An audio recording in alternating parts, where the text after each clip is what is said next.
رضی اللہ عنہم ورضوا عنہ۔ قال اللہ تعالی فی مقام آخر محمد الرسول اللہ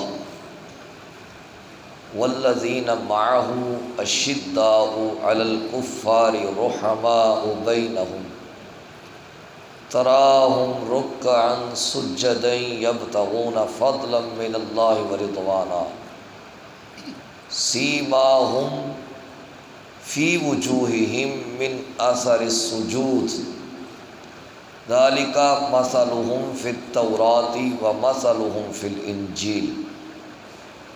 صدق اللہ مولانا العظیم۔ احباب ذی وقار، اللہ پاک کے فضل اور رسول پاک صلی اللہ علیہ وآلہ وسلم کی نظر رحمت سے مجھے اور آپ کو نماز فجر باجماعت ادا کرنے سے نوازا گیا۔ اللہ کریم ہم سب کی حاضری کو درجہ قبولیت عطا فرمائے۔ آج سے ہم شروع کر رہے ہیں صحابہ کرام رضوان اللہ تعالی علیہم اجمعین کے فضائل اور مناقب۔ موضوع تو ہمارا چل رہا تھا اہل بیت کے متعلق، اور اس پر کافی ساری گفتگو ہو بھی چکی ہے، لیکن اس پرفتن دور میں ضرورت اس بات کی محسوس ہوئی کہ اس دور میں ہر وہ بندہ جس کو اپنے آپ کا بھی پتہ نہیں ہے وہ اصحاب رسول صلی اللہ علیہ وسلم پر اٹھ کے زبان درازی کرنا شروع کر دیتا ہے۔ تو ضرورت اس بات کی محسوس کی، اس لیے آج سے ہمارا جو عنوان ہے وہ اصحاب رسول صلی اللہ علیہ وسلم پر شروع ہو رہا ہے۔ اللہ پاک نے ارشاد فرمایا محمد الرسول اللہ، محمد صلی اللہ علیہ وآلہ وسلم اللہ پاک کے رسول ہیں، اور ان کے غلاموں کی شانیں کیا ہیں، ان کی صفتیں کیا ہیں، علامتیں کیا ہیں۔ پہلی چیز اللہ پاک ارشاد فرماتا ہے والذین معہ اشداء علی الکفار، وہ کافروں پر بڑے سخت ہیں، کافروں کے بارے میں ان کا کوئی بھی نرم رویہ نہیں ہے۔ جو خود کافروں پر سخت ہوں، خدا نہ خواستہ وہ خود کبھی کافر ہو سکتے؟ کبھی نہیں ہو سکتے۔ قرآن جب کہہ رہا ہے وہ کافروں پر ہے ہی سخت، کفار کے معاملات میں کسی قسم کی صحابہ اکرام کے رویے میں نرمی نہیں ہے، کافروں پر سخت ہے۔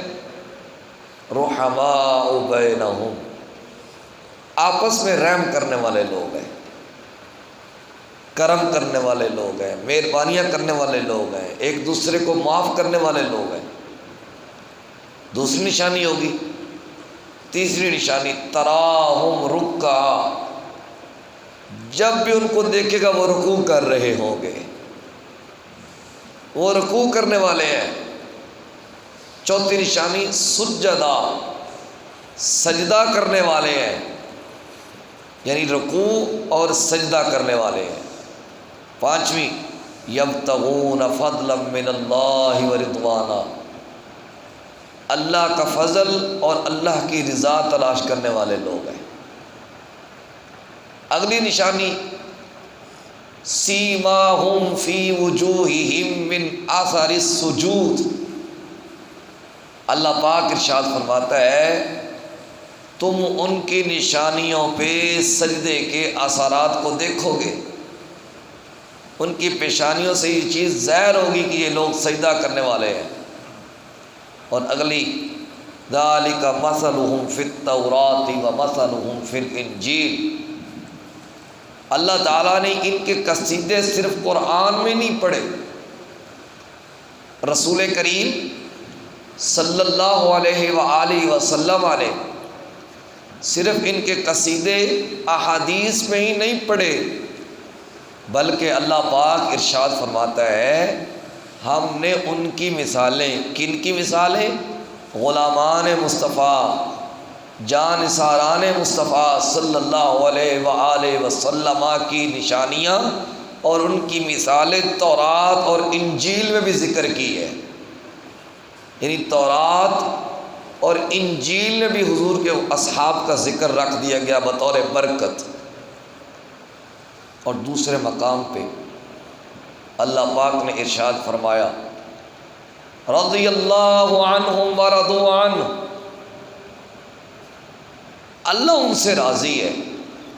یہ چھوٹا اعزاز تو نہیں ہے، بہت بڑا اعزاز ہے۔ اگر کسی شخص سے اللہ پاک راضی ہو جائے تو یقیناً دنیا اور آخرت کی کامیابیاں اس کے دامن میں سمٹ کے آ گئی۔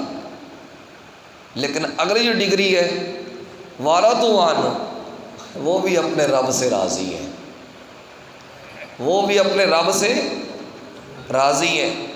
اور یہ سرٹیفکیٹ صرف اصحاب رسول صلی اللہ علیہ وسلم کے لیے نہیں ہے، یہ اللہ تعالیٰ نے تمام مومنین کو عطا فرمایا ہے۔ پر یہ پارہ نمبر 28 کی سورہ مجادلہ شریف کی آخری آیہ کریمہ، اس کے اندر اللہ پاک نے بڑی تفصیل سے ذکر کیا۔ اس لیے ہم جو بعض بزرگوں کے ساتھ بھی رضی اللہ عنہ لگا دیتے ہیں تو ہمیں کسی قسم کا اعتراض نہیں ہونا چاہیے، کیونکہ رضی اللہ کا جو لفظی معنی ہے وہ اللہ ان سے راضی ہے، وہ اللہ پر راضی ہیں، اور جس پر اللہ راضی ہوتا ہے تو اس کا مقام بلند کرتا ہے نا۔ ویسے تو کسی بندے کا مقام بلند نہیں ہوتا، اس لیے ان چیزوں کو سمجھنے کی ضرورت ہے، شدت کے اندر جانے کی کوئی ضرورت نہیں ہے۔ اب آئیے 2 حدیثیں پیش کرتا ہوں، پھر اس عنوان کے ساتھ کل سے انشاءاللہ آگے بڑھیں گے۔ نبی کریم علیہ الصلوۃ والسلام نے فرمایا لا تسبوا اصحابی، میرے اصحاب کو گالی مت دو، میرے اصحاب کو برا بھلا مت کہو، میرے اصحاب کے بارے میں سنبھال کے بات کرو۔ فرمایا جس شخص کو تم دیکھو کہ وہ صحابہ کرام رضوان اللہ تعالی علیہم اجمعین کو برا بھلا کہہ رہا ہے، ان پر جرح کر رہا ہے، ان کو گالیاں دے رہا ہے، اسے کہو تیرے شر پر اللہ کی لعنت ہو، تیرے شر پر اللہ کی لعنت ہو۔ یہ اتنا بڑا جرم ہے، اتنی بڑی گھنونی حرکت ہے۔ آج جس کا جی چاہتا منہ اٹھا کے صحابہ اکرام کے بارے میں باتیں کرنا شروع کر دیتا ہے۔ پھر ہم کیا کریں؟ ہماری ذمہ داری ہے جہاں پہ ہمیں اپنی بڑی عزت پیاری ہے، اپنا بڑا دفاع کرتے ہیں، لیکن جب اصحاب رسول یا نبی کریم علیہ الصلوۃ والسلام کی باری آ جائے یا کسی اور جلیل القدر شخصیت کی باری آ جائے، پھر ممبر سے آواز اٹھے نا تو پھر پتہ ہی کیا ہوتا ہے، مولوی صاحب جی بڑے مجتہد، مولوی صاحب جی فرقہ وارانیہ گفتگو کرتے ہیں۔ بھئی ہم کیا کریں؟ ہماری عزت کوئی عزیز نہیں اگر ان کی عزت نہیں ہے، تو ہمارا سٹیٹس کوئی نہیں ہے اگر ان کی ہم عزت نہیں کریں گے یا ان کی عزت کا دفاع نہیں کریں گے۔ اس لیے صحابہ کرام رضوان اللہ تعالی علیہ اجمعین کی عزت کا دفاع کرنا ہم پر فرض ہے۔ دوسری حدیث پاک نبی کریم علیہ الصلوۃ والسلام کے غلاموں، سرکار نے فرمایا اگر میرا ایک صحابی مٹھی بھر جاؤ یا آدھی مٹھی اللہ کی بارگاہ میں خرچ کرے، کتنا؟ مٹھی بھر جاؤ یا آدھی مٹھی، اور اس کے مقابلہ میں ایک میرا عام امتی جس نے میری زیارت نہیں کی، وہ احد پہاڑ کی مثل اللہ کی راہ میں سونا خرچ کرے۔ احد پہاڑ اللہ ہم سب کو بار بار زیارت نصیب فرمائے۔ جس نے دیکھا ہے وہ یقیناً جانتے ہیں 9 کلومیٹر کا احد پہاڑ ہے، 9 کلومیٹر کا۔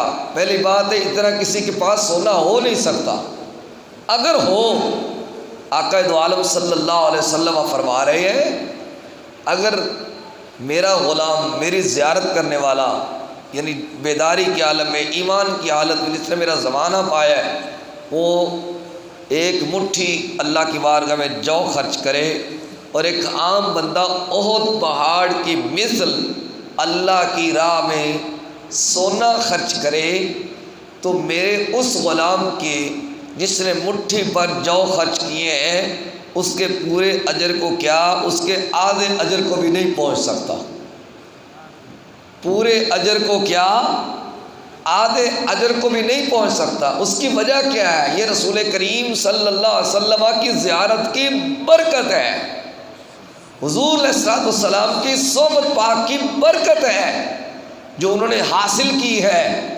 انہوں نے آقا دو عالم صلی اللہ علیہ وسلم سے علم دین سیکھا ہے، اس لیے ہمیں بڑے محتاط انداز میں صحابہ اکرام رضوان اللہ تعالیٰ علیہم اجمعین پر گفتگو کرنی چاہیے۔